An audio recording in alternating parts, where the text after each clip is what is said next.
Rugby Pacific celebrates its youngest fans with kids round. The Hurricanes have travelled south in need of some superhero inspiration. Down the blind side and love it to the corner with a flying finish.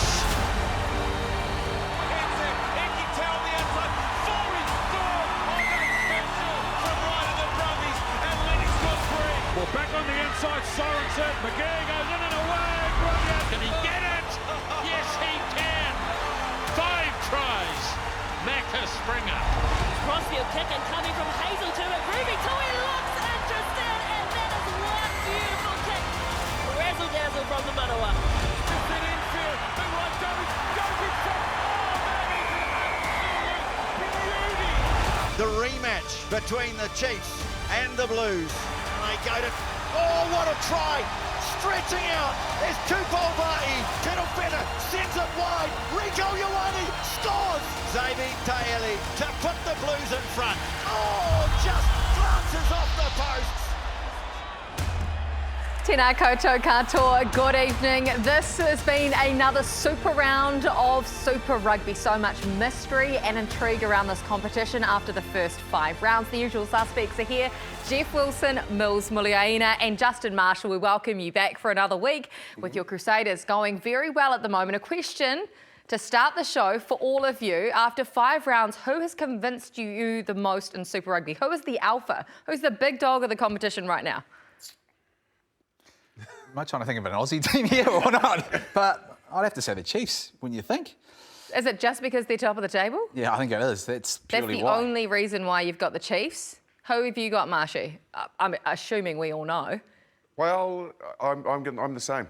You're going Chiefs? I think, yeah, they've won big matches when they've needed to. I can't believe it. You've already... Softly, just keep it under the Exactly. radar, keep your powder dry. Doesn't You don't wanna want put the anyone coming pressure at on. you. There's the Crusaders guy I'm again. very well aware of the Well, city I'm I'm back in at the on. moment too, so... I'm back on. Carefully. The Crusaders. Oh, I thought you were back on the Highlanders. No. Well, the You're back on the Highlanders, but I'm Crusaders. saying I'm on at the moment. I think it's the Crusaders have made enough statements early on to say, you know what, last year's that's a distant memory. We're well and truly back. They've got a game in hand. They win their next game, they could be on top of the Did you table. say we again? Yeah, I am, because I'm trying to get on everything. I'm trying to be everywhere. What I'm saying is that ultimately, I said I'm back on board because they've shown enough in the first 5 rounds that they're very, very dangerous. Yeah, but the only reason that I didn't go for them was because in the big game against the Chiefs away, they got hurt and convincingly beaten. They weren't in the contest in the second half. So Yeah, but the that's Chiefs why run the Chiefs convincing are, for me this weekend. but they still won. That's what good teams do. Yeah. This is the best. Okay. This is what we wanted from the competition. Like, Mills is sitting there for 2 minutes trying to decide who his alpha is because anybody could beat anyone on any given day. We're going to talk about that and so much more on the show in the next hour. On the breakdown tonight, we talk about who should be in the All Blacks midfield. Highlanders coach Jamie Joseph joins us on the show. France win the Six Nations. And Ricky Spinell talks us through who should be in the Black Ferns World Cup squad. But first, we start the show with our favourite segment, Pick and Go. It is when our experts pick something that they noticed over the weekend and they tell us why they are hot about it. Marshy, you're up first. Yeah, I am. Look, for me, what happened in the Highlanders game, with Punivai getting a yellow card, but equally getting knocked out. I've just taken a little bit of umbrage about the law and the way that it's been interpreted, and I just feel that when you have an instance like this where there's a collision that is purely accidental with no malice in it, I don't feel that a player should have to suffer leaving the field for a yellow card when I don't feel there's any adjustment or any change that he could have done. And I still feel that the way that the law is, yes, we're trying to drop the tackler's body height. I get that, no problem with that. But there will be instances where there's a late step or a late movement close to the line where you simply can't adjust. And you still want to be able to, as a player, on good offloaders, you still want to be able to hit them around the chest region. When you've got dangerous players, if you go hips all the time, they'll get offloads away all the time. So you've got to have confidence to be a little bit more upright and then trust the law that if there's an accidental collision, the referees will see it as accidental. A rugby player, a natural rugby player, accident. Right? A rugby accident. Just on that one, what I can say is that I've spoken to the referees about this, and they actually felt as though they didn't take enough looks at this, and there wasn't actually shoulder-to-head contact on Timothy Tavatavanawai. So they've got this one wrong. They haven't quite looked at all the angles, and Nani's obviously come out on the wrong side of this. By the way, they should have stopped the game sooner. Yes, the game went on far too long when there's been a heavy collision like that, but this shouldn't have actually been anything. And if you want to know why there wasn't a penalty late in the game for a high tackle, because this is something that all the coaches agreed on with the referees going into the season. They didn't want TMOs coming in and intervening all the time. If it doesn't meet a yellow card threshold, which this didn't, just a high tackle, the TMO is not going to intervene. Now, clearly it was on a pivotal moment of the game, Mills, but that's what everyone's agreed on. I don't think anyone feels aggrieved by this. Yes, would the Highlanders love to have had it? You still would have had to make a sideline penalty kick to possibly win the game. But sometimes things are going to get missed. This is not something that you want to keep. We want the TMOs to stay out of it. Game, time and play. We're talking about speed of play. I think at the moment they're pretty close. Yeah, they are, but the thing that concerns me the most is we've just talked about how tight this competition is, right? And we're going to come down to finals and we're going to have calls like this. We're going to have players that are going to be yellow carded and then the team is actually going to suffer. We're going to have incidences in the last sort of minute. The last thing we want to be doing, this is why they've got to actually try and tidy it up, is that games are going to be won or finals are going to be won. And we're not going to talk about the final. We're going to talk about the yellow card or the non-yellow card and things like that. And that's what we don't want from this competition. OK, Jeff, what caught your eye over the weekend? Oh, we're loving the tries, right? We're loving all of the action. We're loving the end-to-end play. I can tell you a date. April the 6th is daylight saving. My birthday. So all of a sudden, your birthday. Well, happy birthday for then, in case we forget. You'll be on the show that night, though. Daylight saving. You'll be on the show? Yeah, I will. You'll be here? Oh, brilliant. Of course. We can celebrate, on the day. But what I will say, all of a sudden, these late afternoons with this beautiful sunshine, it's hard and fast, things are going to get a bit colder. And all of a sudden, I think over the next month, the team that works out how to play defence, if they get that right, after 5 rounds, because you've had a chance to look at everybody, is going to get a jump on everybody else. And I want to just do a comparison for the Blues season right now and where they're at. If you look at their year last year, right, 17 games, and the average points they conceded was 15.76, right? Then the points conceded from tries, 10.29. They were not conceding points. They went for a period between about round 5 and round 10 where they had single figures against them. They worked it out, how they wanted to play, they worked out the opposition, they shut everybody down. This year, look at this, 27 points. Wow, that's huge. That's massive. You're talking almost, 12 points. It's 2 tries, ultimately. Their defence isn't right yet. Teams are going to have to sort it out. Whoever gets there first, I think, is going to get a jump on everybody else. Yeah, I think teams are going to get there quicker than be later in the season because teams are starting to get desperate. No doubt about the fact that the Blues are desperate at the moment, so they need to really shore up their defence given the stats that you've just mentioned. But equally, the Hurricanes were desperate for that win at the weekend. Their defence probably won in that game.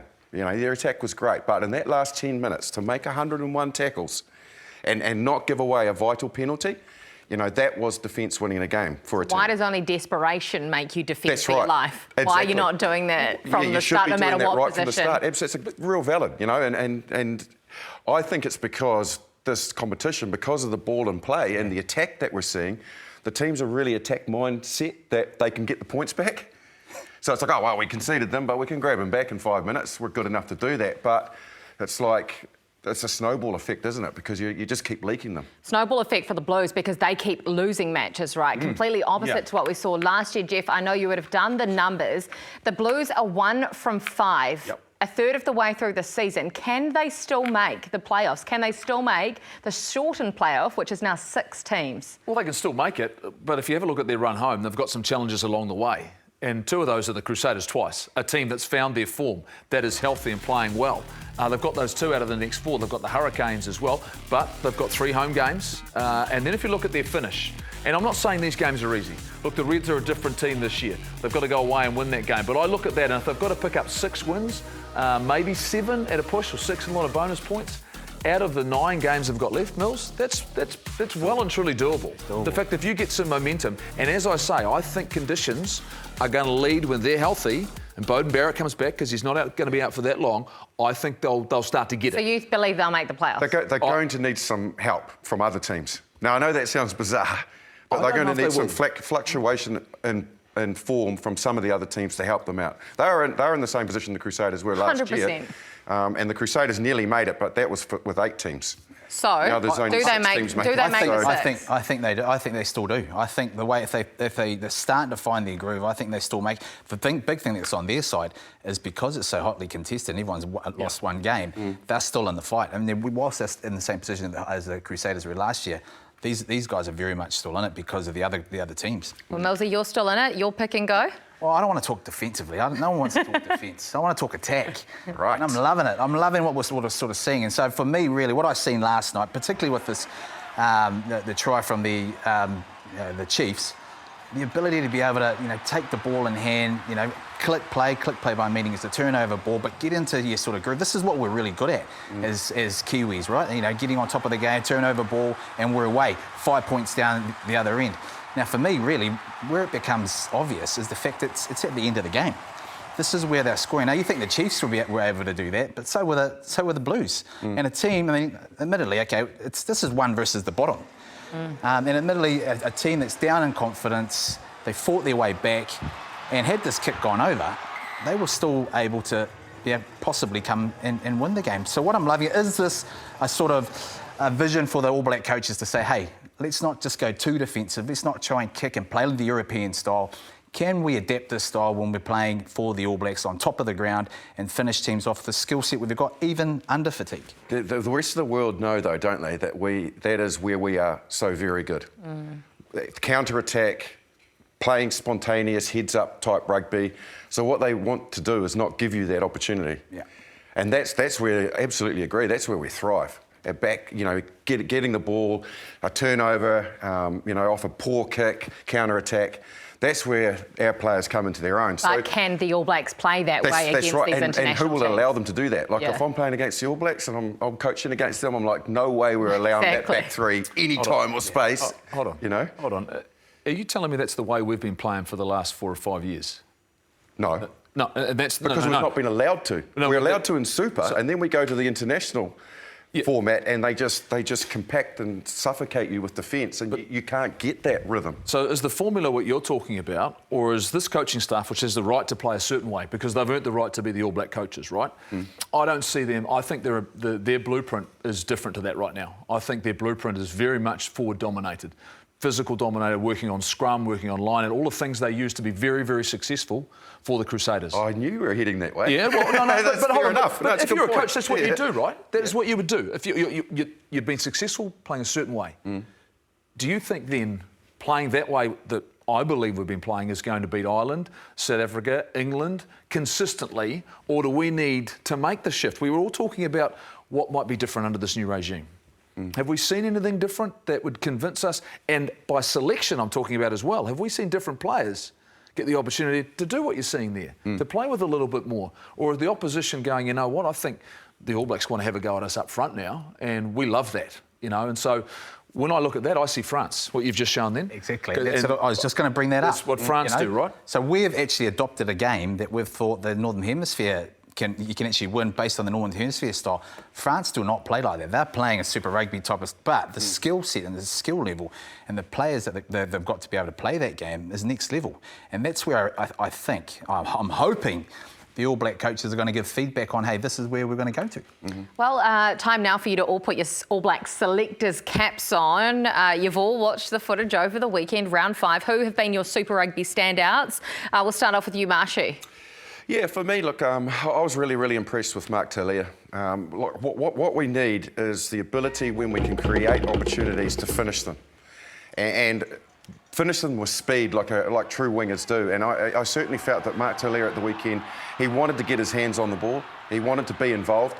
And when he gets involved, he's just super dangerous. Now, he spent quite a lot of time gravitating towards the ruck, no doubt about that. But when you, as you guys both know, are a true outside back, it's the ability to do this that I really liked, and really starting to feel that he's starting to recognise that he is quick, that he has got skill set, the ability to basically manipulate his body into a situation where you're going to get a tackler, but boom, I can finish. So, yeah, I'm really impressed with the way that he's been going hard at a proper way to finish a try by going at that corner flag. And also finding mismatches. Yeah. So I think that was one of our great strengths for a long time, and we're seeing Will Jordan doing a lot of it this season from the back, finding players to attack when there is a little bit of fatigue. So the way the nature of the game's being played, Damien McKenzie drifting across, Timothy Tavatanawai, same thing. Trying to find the players who are a little bit fatigued, a little bit tired, a little bit on their heels, bam, I'm going at them, right? Yeah. That means you have to play with a bit of freedom and a little bit of vision. And the Blues, I think, were in that situation this weekend. Yes, where they really had very little to lose. Because no one, after they lost, who'd they lose? They lost Caleb Clark before the game. They lost Cam Suafoa and Ofa Tuangafasi, 2 days before the game. No one gave them a shot in this game. And all of a sudden it was like, oh, you can throw the ball around a little bit more today because we need you to score tries. And he looked amazing. So Mark Telea, current All Black, to your current All Blacks number 7. You have doubled down on Duplessis Kirifi. That is 2 weeks in a row. Every week he does it. I'll keep reminding people that he's really, really good. And Duplessis Kirifi is a different player than he was 4 or 5 years ago because he's showing great leadership. He used to frustrate me more than any player because he gave away penalties. He's not doing that now. His decision-making and accuracy at the breakdown is so much better. He's leading this team and he's relentless. And not just relentless at the breakdown. You watch him carry the ball as well. He makes gain line. He gets yards. He stays in the fight and he doesn't walk. He continues to work constantly through the game. And afterwards, I really enjoyed talking to him because he's really composed. He knows where he's at. He knows where his game's at. He's accurate. He's just on my All Black watch. And every time he does it, I'm going to keep reminding people. Maturity, right? What's that? Just maturity, right? And I think, we'll often talk about players that the more responsibility you give them, the better they become in terms of their decision-making and play. And when you give them the co-captaincy, I know he's done it for Wellington, but he is making very good decisions. Sometimes maturity can happen over a long period of time and other players just come in mature. Xavier Taeli, who was on Super Rugby debut, is your player to watch from the weekend. Are we looking at a future All Blacks midfielder here? You mentioned the selectors head. I'm putting this on for the future. I mean, easily, this is, I mentioned it before, one versus the bottom, okay? And you've got a team that's sort of starting, a guy that's starting his first Super Rugby game. He could have easily just gone out there and sort of gone through the motions, listened to anyone else. He didn't. And to be given this, and the opportunity to kick a 20-year-old, to be able to do that, almost nail it from the sideline, he has got a big future. You've seen him for a while as well, haven't you, Mills? This kid has a really interesting backstory. And he's player agent days? Yeah, he's got his head screwed on. How long, when did you first see this guy? He was at school. So when he was playing for St Kitts, very talented, highly educated as well, great parents and Murphy and Joe.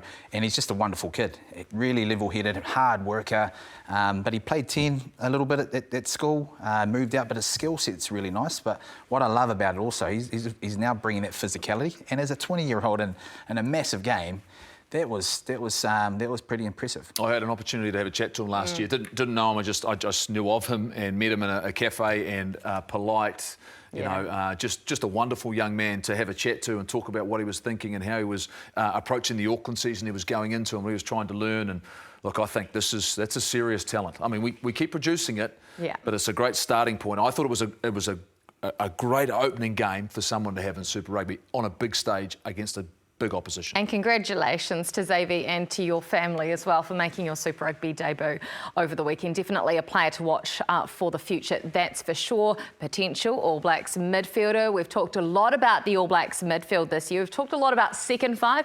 What about centre? Because remember, Nonu and Smith, they held down the 12 and 13 All Blacks jerseys for the best part of 11 years. Basically from 2004 to 2015, back-to-back Rugby World Cup winners together.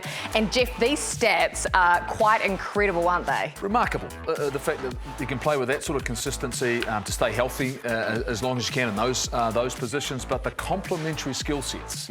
We talk about that, and we've mentioned already how we think the All Blacks might like to play, but it comes down to where you see individuals and where they might play and how they can impact the game and whether or not they're prepared to make some big calls. Because you'd have to make a big call when you've got two guys like Geordie Barrett and Rieko Ioane who have been your starting midfielders. And last year, there was an opportunity late in the season, particularly against Italy, to maybe give someone else an opportunity. They still went back to the well. Anton Leonard-Brown's there.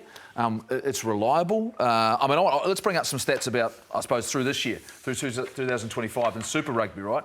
And we have a look at that and through the different positions, and we haven't got a couple of guys in here. Obviously, there's no Geordie Barrett, he's not playing, but you think about where those guys and impacts they have. Timothy Tavatanawai, for example, he has 20 defenders beaten.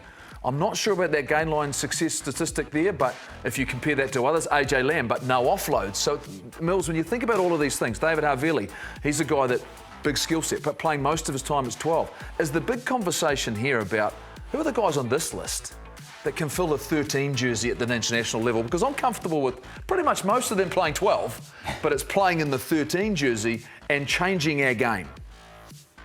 Yeah, it's a difficult one, isn't it? Because right now you'd have to say no one's really putting their hand up in the 13 jersey. You know, we're looking at the 12 because we know Geordie's away, and some of those 12s are starting to say, well, here it is. Usually we tend to see a combination start to really form. I started to see glimpses last night of Rieko Ioane, you know, starting to find that form that was sort of, and perhaps it was probably on the back end of him having a go and being able to go, hey, let's distribute, let's have we've got a little bit of front foot ball, we're under pressure. But I haven't seen anyone sort of really say, hey, well, I'm going to go out there and go, I am the All Black number 13 right now. Adaptability is key. Like, we've, in recent years, been very successful at bringing players from the wing into centre. Tana Umanga springs to mind, and more recently Rieko. And it's why I feel that Tavatava Naiwai wouldn't be that bad of option to give it an opportunity. Because, at 13. Yeah, well, look, the adjustment's minimal. Like, as a 12, you need to be able to rip a pass, you know, just pre-contact, 15, 20-metre cut-out pass when you see that there's an opportunity. At centre, not so much. You're more about squaring up, holding your defenders, and then setting up your outsides, shorter, tight passes. I would love to see him have a crack at centre. I really would. I think he's got the ability to make an outside break. We know he's got power. How much of a menace would he be defensively as well at getting over the ball when he's operating in that channel, slightly wider? And I just think he's got all the skills. And, you know, pourquoi pas, as they say in France. Why not? Why not? Why not see whether or not this guy could make a difference to our attack? Move this idea to Jamie Joseph. Yeah. He's already moved him inside to 12. I think to that point, now's an opportunity for us to be able to, not so much experiment there, but sort of look into it. The one thing that was a little bit, you know, iffy about him in the midfield was, can he distribute? And he has. He's shown that. There's probably one part of the game as a midfielder in the second five, he probably hasn't kicked as much as what we tend to do, but we've got enough kickers in the All Black second field there. So if he's going to move out one, probably doesn't necessarily need to kick as much either. Are you seriously saying that in year 2, when you're playing France, they're now the number 1 team in the world after their success in the Six Nations. We've got South Africa coming to New Zealand playing at Eden Park. We're going back to Argentina, who beat us last year. That the All Blacks, if they weren't prepared to take the risk last year, are we prepared to take the risk this year? We're playing Ireland again in Chicago. Like, this is not, I don't think it's any easier than last year. This is more of a risk. It would take some real courage for them to go, you know what, I'm dropping a 50, 60 test All Black. So who have you got then? Well, but that's what I'm saying. For me, my jury is out right now. 100% my jury is out on what direction we go. I would like to see fresh blood. What are the options? Yeah. You talk about a combination, you look at a David Havili's distribution skills and the way that he's playing, you combine that with Timothy Tavatava Naiwai. We've got plenty of guys on the edges who can carry, but you look at David Havili, who every coach who's ever coached him really likes because of his skill set. But will that defensively stand up against the biggest teams in the world? Damien Delendes and those guys coming at you hard. You know, has he got the ability to do the things he's doing at Super Rugby? I think this is a really difficult conversation because Rieko Ioane defensively uses his speed really, really well against some really good teams. Where we get under pressure sometimes and he can cover. So does Timothy Tavatava Naiwai have the same type of speed and athleticism? Well, you won't know until you put him there. And that's the thing, right? Do you know what I mean? Like, you know what you're going to get out of Rieko. He's been in that jersey for, what, 6 or 7 years. So you know what you're going to get and he's going to deliver. I'm not saying drop Rieko Ioane. But I'm saying we've got to not be afraid to have a look and see what we can show the rest of the world that is different. Because at the moment, we're not like that. Well, Billy Proctor last year did everything he possibly could to prove he deserved more than one opportunity. He played outstandingly in this game against Fiji, right? And then wasn't seen again. Yeah, it wasn't seen again. And you go, what more could he have done? Came back to New Zealand to have his baby. Yes, but then he was available. Don't forget. Yeah. But didn't get enough opportunity from me. So are you I'm with you. I think we need to come up with something. We've folded. What about Braden Ennor? Well, we've gone into the mould. We've gone into the mould of a Conrad Smith. We're trying to find that. I think the more I think about it, I think even Braden Reynolds Has come he back, put his but hand back up? He's just played his first game of Super Rugby in about 2 years. Yeah. This is the second force team. This team. But he's going to be in the conversation for the All Blacks, isn't he? Well, He's been an not All after Black in this the game. past. Not after this game. Just because he's healthy, maybe, but not after this performance, because I don't put any stock in that. No, I agree with you. I think it was a really good performance, and he would have certainly just been pleased to get through the game with what he's been through. But you've got to show that consistently. I agree with you. One game doesn't make you an All Black. He's been an All Black before, but you've got to earn that shirt. The mould for a centre. The thing is, you've got to come to the mould of a centre, and I don't think with the way we want to play the game, it's not a Conrad Smith style. We've got to go to a Rieko Ioane, a Tava Nawa to let the guys outside them loose, and that's where we've got to come down. Your question is, are they going to be? Are the All Black coaches going to be game enough to go, hey, let's do it. Let's have a look at some of these players. Let's have a look at a bit more open style, and that's the key question. It is, and people will ask, why are you saying this? We're saying this because of the way, in particular, the Northern Hemisphere and South Africa defend. Yep. And centres are often getting defender and ball at the same time. And so the distribution becomes post-contact. And you want guys that can go post-contact with power and get an offload away, because pre-contact it's just not on because the defender's there. So having footwork. Narrowing the field and all that blitz-style defence, we've got to find a way to go through it. Yeah. But we've got to have footwork then. And to me, we've been too direct with the fact you look at sometimes it's just been we're trying to. I mean, Geordie runs a hard line, but we haven't had a lot of subtlety and we haven't had a lot of change in direction. And I'm not sure Rieko Ioane's strength on the short ball. It was great on the outside. Yeah. I think it's been a real challenge. And then quite often we default to Anton Dennett-Brown, right? When we have a problem or Rico's not available, we look for a change. Is that Anton's best position, centre? I think he's a 12. His skill set and the way that he plays. I mean, that 13 jersey is pivotal on both sides. We've got a lot of 12s. I don't get me wrong. We've got a lot of 12. The one for me is the 13, and I don't think he's a guy that's you're going to crash and bash. Like, why should Rieko crash and bash? He can do it. We've seen it with the Blues. We want. If I was the All Black coach, I'd be wanting to play a little bit more expansive, get a little sort of a seam in the line, and let our outsides go. Man, our outside, we've got some best outsides in the world. We've got to have Why play a crash and bash game? Why? Distribute. We've got to have someone to distribute. We've got to have someone prepared to go over the top. And Scott Robertson's been there before. Leicester firing Anuku. Who's back next year? Yeah, he went to centre, and I'll tell you, their attack completely changed when he was in that 13 jersey, and they became a real handful. And so that's that type of player. That's that Tava Naiwai type of centre, isn't he? So, offload, power, yeah. You called it. It's out there. It's out there. Woo. I like it. Tava Nawa is the answer at 13 for the All Blacks, says coach Justin Marshall. What I'm saying is, put him in the conversation. Why not? Give him a crack. Yeah. Try him. Okay, there you go. There's 3 yeses. Who would have thought 3 yeses on the breakdown? Got there in the end. Take a sign. It took about 12 minutes, but we got there. Do not go anywhere. We're going to talk all things Women's Rugby World Cup a little bit later in the program, and which 7 stars should come across and join the Black Ferns with Ricky Swanell. But first, the super coach Jamie Joseph joins us on the show next.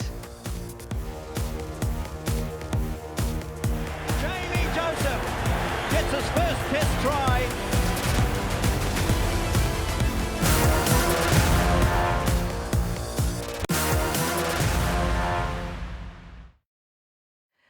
No, my hooky, welcome back to the breakdown. Great to have you joining us. Well, I'll tell you what, Jeff has been smiling with the Highlanders' results so far this season. 5 rounds and they are inside the top 6. He won't be the only one, though. We are so lucky to be joined by their head coach, Jamie Joseph. Jamie, welcome into the show and thank you very much for your time.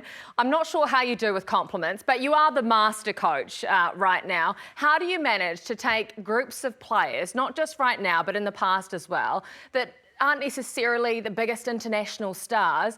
You take these groups, you get the best out of them, and you manage to beat teams that are probably more favoured to win. What is the secret there? I'm not sure there's just one thing. Look, I've been fortunate to have some very good coaches work alongside me for pretty much my whole coaching career. Recently with Tony and now with Clark and Clark's team that was part of the Highlanders. I just really like going out and finding talent and trying to nurture and I guess give confidence in some ways where they can play to their potential. And that's sort of always been something that I've enjoyed doing as being a coach. Jamie, 10 years ago, 2015, we won our Super Rugby title. That was a vastly different time. You talk about young talent. We. Difference. We. I was had to there. pick I up was on there. that. Come on. We're hanging on to it. I remember celebrating into the night. But ultimately, your job's to try and find the next group. Since you've taken the reins back over, though, what have you noticed about this next tier? And is the talent the same as it was 10 years ago? And is it a little bit more challenging nowadays?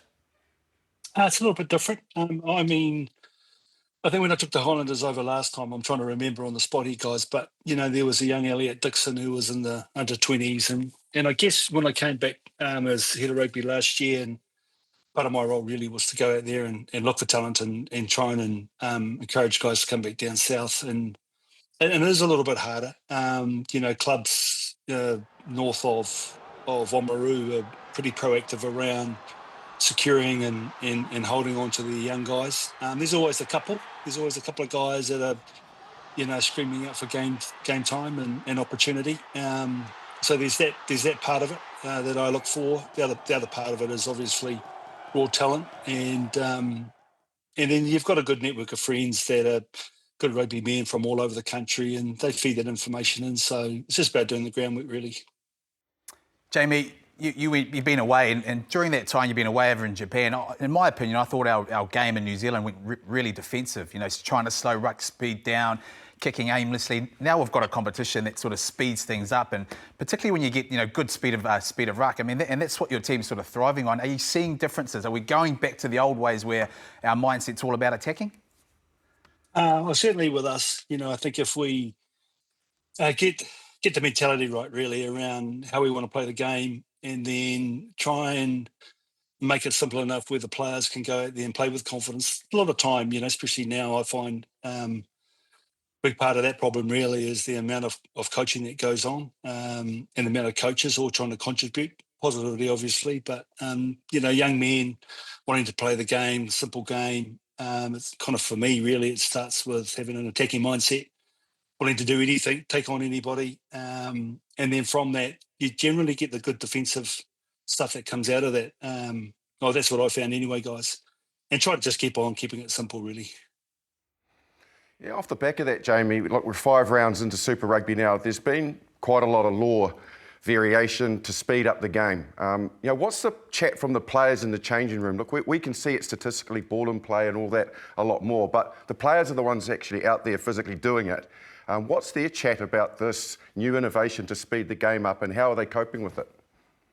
Well, I think in the first couple of rounds, we got caught on the hop a little bit. You know, it's a real positive. I feel, you know, our guys in the first game against the Waratahs, you know, the simple things like taking a kick for a penalty shot or conversion, you know, in the amount of time that we had to turn it around, we had to find the ball for the first thing, you know. So there's these little things that caught us on the hop. But now, I think you're right. There's the players have actually embraced it. I don't think they think too much around the rules and the decisions. They just get on with it, really, and as you'd expect. But yeah, no, I agree. I think it's a real positive step. Jamie, clearly I'm a big fan of you as a coach. Love the cut of your jib. Tell us, we know in the past you've applied for the All Blacks head coaching role. Do you still have a desire to coach the All Blacks one day? Yeah, look, that's a difficult question to answer with a yes or no, because there's so many dynamics, you know, for coaching. First, for me, really, I returned home. I was away for 8 years. Still got a daughter here. You know, big part of my job really is coaching rugby, but the other part is being a father and a support to my wife. And being away such a long time it does take a strain, and you miss your children. So that's my priority. Look, I'm a realist around that role. It's a big job. It's a job I feel I've got the experience to do. But you know, there's some really competent and some good coaches there at the moment. I just have to either wait my turn or we'll go and find another job somewhere at some stage. I heard yes. I don't know about anybody else, Jake. I heard yes. That's what I heard out of that. Yeah, and I believe you're sending some blue cod up to the New Zealand rugby officers as we speak. And your daughter Maya's doing brilliantly in Super Rugby Opiki for Matatu as well. So good to see her out there. Thank you so much for your time, and best of luck for the rest of the season with the Highlanders. Oh, well, thanks, guys. Awesome. Super impressive every time you hear from Jamie Joseph. Great to have him as a head coach here in Super Rugby in New Zealand. We're very lucky. But interesting what he just said there about his international aspirations with New Zealand, because we know he's got experience coaching the last 2 World Cups with Japan. He said he's got the experience, he knows that, so he's competent enough to do it. It is whether or not he waits his turn, because there are competent coaches in there at the moment, or he goes elsewhere. What is the most likely situation here? Should he be the next All Blacks coach, or will he have to go overseas to get another international coaching job? I'll just come on this as the fact that he's in the perfect job, I think, in New Zealand right now to be coaching a really young group. Like for me to have, I think his average age something like 22 or 23 at the Highlanders. Yep. That's hugely beneficial to the game here in New Zealand, and you can see he's really comfortable with his role and understanding, and he's really committed to what he's doing down there. I don't think he's in any rush to go anywhere. I think he wants to run the course here. I think he's done what he's done overseas and internationally, but I think should he be the next All Blacks coach? Oh, we've just had a coach who said 1 year. I mean, it's too early to start talking about that. I mean, it's ultimately the fact. It's nice to know there's someone that we believe was probably good enough, right? Who's world class? Who's world class? So someone had to sit in there, and what I would like to see, I'd like to stay here, and not be like Clayton McMillan. And this is no disrespect to Clayton, but Clayton's taking an opportunity overseas, because I think he sees there's not probably an opportunity for another couple of years at least. He looks settled, Jamie, and he looks really motivated as well. He's very clever at getting good people around him as well, people that he knows. And then he's able to basically do what he does, which is basically, fight out of the trenches, and the players love that.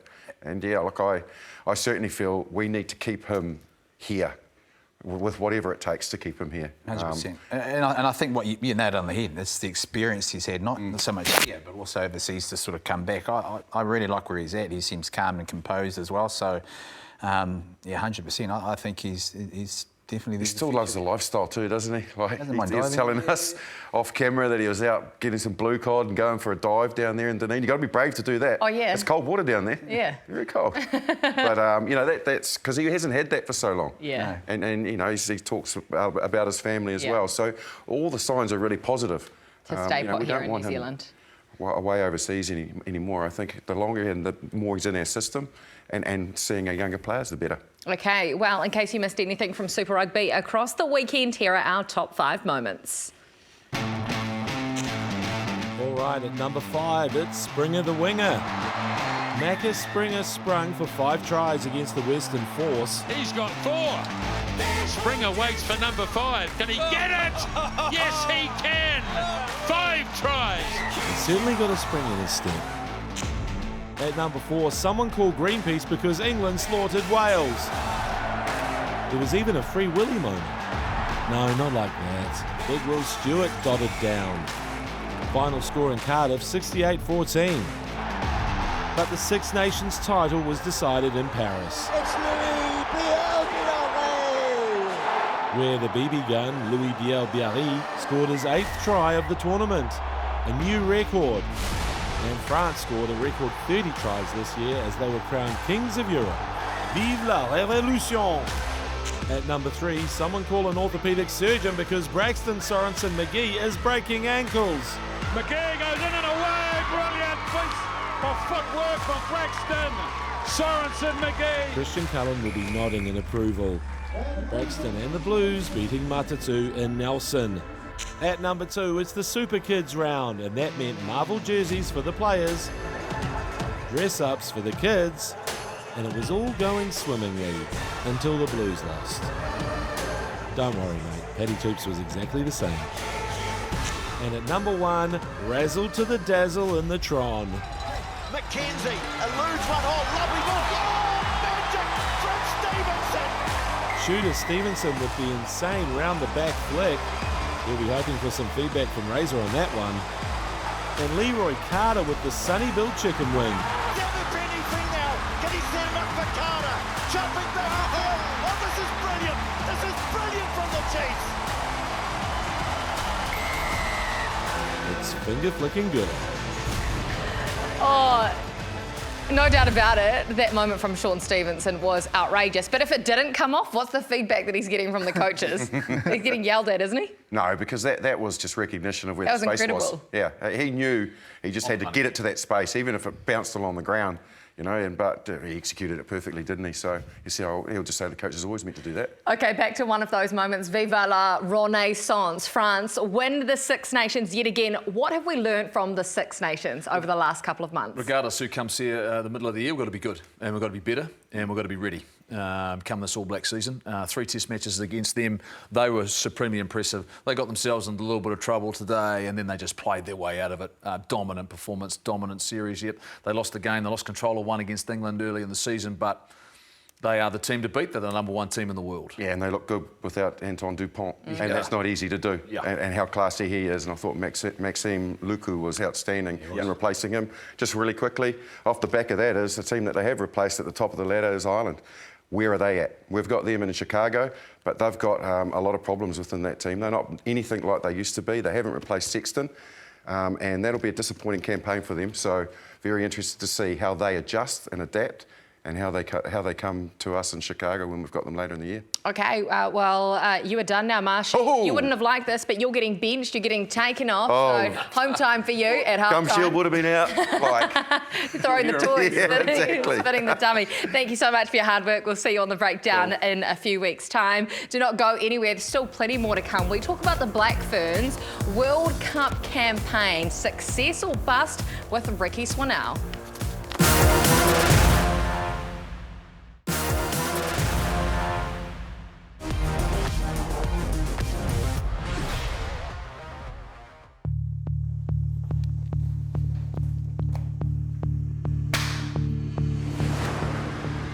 My mum actually didn't want me to play at first. She was so scared that I'd hurt myself. But now she's like the biggest supporter of me. She'll come to the game, watch it live. By the time I get home, she's watching the game again. The next morning, she's watching the game. She's analysing it. When we have late trainings, I'll get home and I'm so blessed that I get to come home to a hot plate of food.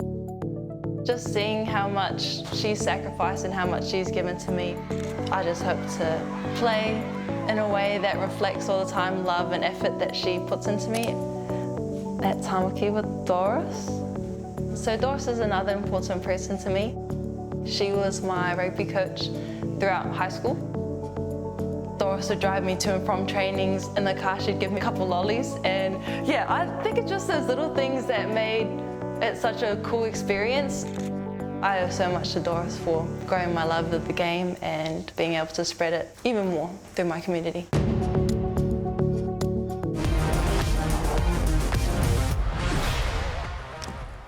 Oh, there are so many amazing women that make up our game right now. Maya Roos is certainly one of them, and our very own Ricky Swinnell. Great to have you back on the breakdown. Thank you for coming in and answering all of our tough questions. I'm not sure if you saw last week's episode, but things got a bit heated between these two.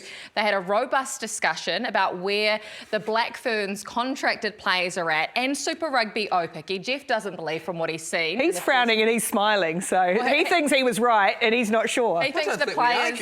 Well, you just think the players that you've seen right now aren't fit enough and that Super Rugby Opiki is not setting us up to win the Rugby World Cup. From your observations, Ricky, what have you seen?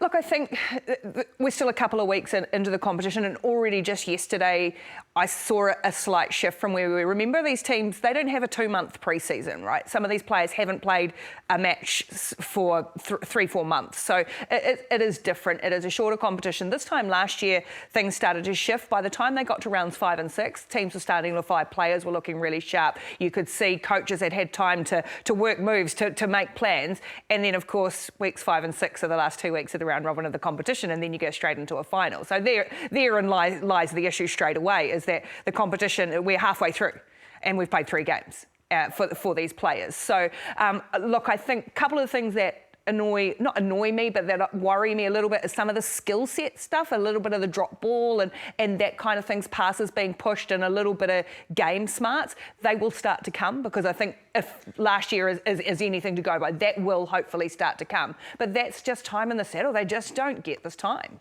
Well, they didn't have time in 2022 either, when they won a title and they won a World Cup. That's what we're talking about here. So I'm going to ask you the question then. Will it take a miracle then to get back to where we were, to win that World Cup with these players, and most of them are back? We've got to maybe introduce some new faces compared to what we're going to face this time round, away from home. can we get ourselves ready in limited time with limited opportunity? I don't think it takes a miracle. I don't. Was it a miracle last time? Look, in 20, I think it was. It really was. The program was so down and out at the end of 2021, and then a whole confluence of forces came in. The change of coaches, they made some really big calls on players' personnel. Of course, we go back to a final. The whole game is totally different when one player gets sent off. All of those things. So, and it all came together to create the most beautiful night in rugby history for some time. And so, look, I don't think it is a miracle, but I think there is a lot of work to be done between now and August 20, whenever it is the opening game, and late September when the final is. Yeah, I suppose for me, the frustrating part for that is we shouldn't be in a position to ask these questions. Where have we come from since 4 years ago? And when I say resource and they need resources, it's not always about money. If it was about money, I think they're on like $12,000 for the 3 months. Is that heavily resourced? I mean, if you think about 20 players across 4 teams, it's just under $1 million just for salary, right? And then the other 10 in the team are obviously Black Ferns. That's under-resourced. But what I'm getting at is the fact that we've still got an odd-picky competition that's only got 4 teams. 8 games, a pre-season. When they come into it, they're basically only getting 2 trainings a week. You know, your first training and then your captain's run. Well, you play That's Friday the frustrating night part too. for me. And then when you say the whole, time in the saddle. How can you get time in the saddle when you haven't got sort of the resource to be able to say let's have a bigger competition or a longer extended sort of pre-season? I think what happened is that so much went into saving 2022, to saving that World Cup, that therefore the infrastructure and everything that's needed to be built out around the women's game was delayed another year. Hannah Porter's came into her job at the start of 2023, and so that's not all that long ago. Remember, we've got a short cycle this time too because of the delay last year. She's only had more people resource added to her team as well. The competition is going to change. There's no doubt that after this World Cup, the whole women's rugby landscape is going to change. But I would hope, and I do know that there is some movement on some pathway stuff and that they are hoping to announce something around that soon. There's no Black Ferns 15s. They played 1 game in 2023 against Manusina. There's no under-20s. There's no under-18s. There's no Māori Black Ferns. There's no X-ray. So you're trying to turn 18-year-old Braxton Sorensen-McGee, a super talent, no doubt, into an international player, if that's what you're looking at. And it's a similar situation in the sevens too. So you're asking 16, 17, 18-year-olds to come into an environment and therefore Ruahei Demant, Maya Roos, Kennedy Sukuavo, and then having to coach them on the fly almost a little bit too, demanding those standards.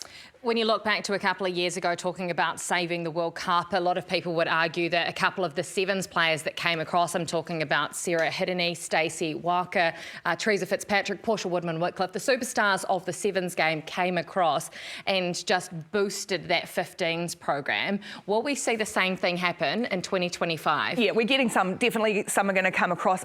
Believe there's going to be some sort of announcement around that hopefully this week on which players are making themselves available. Just because you're making yourself available doesn't mean you're going to be selected, and we're going to possibly see a different group of players come through, but there is no doubt they will add. There is a reason every other team in the world is also, bar England, is also doing the same with their sevens players filtering in. Who would you like to see from our sevens? So after... All of them? Yeah, all of them. You have seen every single one of them on the series for a very long time. But I think the other thing we should do, these are New Zealand rugby players. They're sevens players, they are all New Zealand rugby players, and we've seen Caitlin Vahakolo go the other way into sevens. After New Zealand played England in WXV in Vancouver, I was driving back with a former England international, Rach Burford, and she said to me, does Reece Pody Lane play 10? Could she play 10? And I was like, don't know about 10, but she could definitely play half it. To me, Reece is the player that they need. She is in unbelievable form to start with. Her vision, her defensive ability, her calmness under pressure, her leadership. She is very much in the mould of a Sarah Hirini, different obviously position and player and skill set. But I think she's going to be, we're going to talk about her in 10 years' time as one of our absolute greats in the mould of Hirini and Portia Woodman-Whitcliffe. So I think as a halfback option, she is one that they really need to have. I mean, that is really, I mean, being over the sevens is attractable, to the girls to go over, but so is the NRLW. And so, when you mention the fact there are things, your pathways, there's obviously the W Super Rugby that's going on at the moment. Are you a believer in the fact that might actually join up to try and get an 8 round or to extend to a 12? Yeah, for sure. Yeah, I mean, it has to. We've got the crossover competition between the two championship winners, April 17th, between the winner of Opiki and the winner of Australian Super W. I think we forget about Japan and the league that they have over there, and the really good women's rugby ecosystem they have in general. And I think, as I say, if the calendar starts to change where we get some international alignment as well, then Opiki might start to change, move, all of those things. NRLW doesn't become a factor. Remember, NRLW is still effectively part-time too, so players going over there are still working, they're training in the evenings. It's a very different kettle of fish. They get paid a lot more or not? No, not at all. No. So Super Rugby Opiki is the best played women's domestic rugby competition in the world. They get paid more than PWR players in the UK. Some players in the PWR are actually on voluntary contracts, but they've got a lot of hype. They've got a really good baseline. And what do they have in the PWR? A lot of games. They play an 18-round round-robin competition. I'm going to throw this at you then. So Italy or South Africa in a quarter-final, yep. and then possibly Canada, Australia, the US of A in a semi-final, then we're talking England or Ireland, right? That's what we're talking. England or France. England or France, sorry. Yep. How could I forget France? Yeah. England or France in a final, right? So hold on. You can tell me that we're comfortable getting out of our pool, that we can then all of a sudden we can win the 2 big games, because that's what we're talking about. With this group of players, whoever they might be, you're confident we can get there? I still think that. I think Canada are an undoubted threat. They're the number 2 team in the world. They beat New Zealand last year. They have done the best integration between their 7s and 15s players of any team, of any nation. They've crossed them over. A lot of their 7s players have been playing in the UK in the PWR over the winter. But yeah, I think the Black Ferns live rent-free in England's head. I think after what happened in 22, there will always be an element of, oh, what could they do for us here? We're running right down to the wire, because you've got about 20 seconds to answer. I can't hear anything on my ears. Like, we're running out of time. But we've all been asking for the last couple of weeks if you've seen any Super Rugby Opiki. Will Portia Woodman change her mind and be at the World Cup? She has said no repeatedly. She's still saying it repeatedly. She's loving her rugby. If you're Ellen Bunting, you are on the phone to her every week and asking the question. Would you I hear yes. So that's again, I hear yes. I'm hearing yeses all day today. She's always said yes. No, but yeah, you'd have to ask. Thank you for coming in and adding your expertise and nous. You've got so much knowledge around the women's game. We appreciate it, and we'll get you back on again.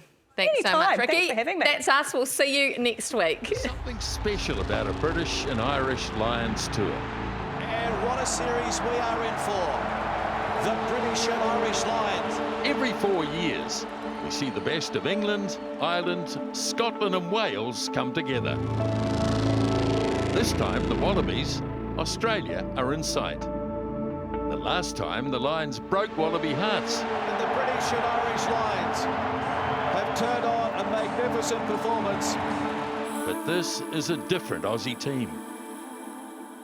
You don't want to miss a second of the action. All 10 games, including a 20-year first, Lions taking on Argentina. And there's only one place to see it all. It's right here, home of rugby, Sky Sport.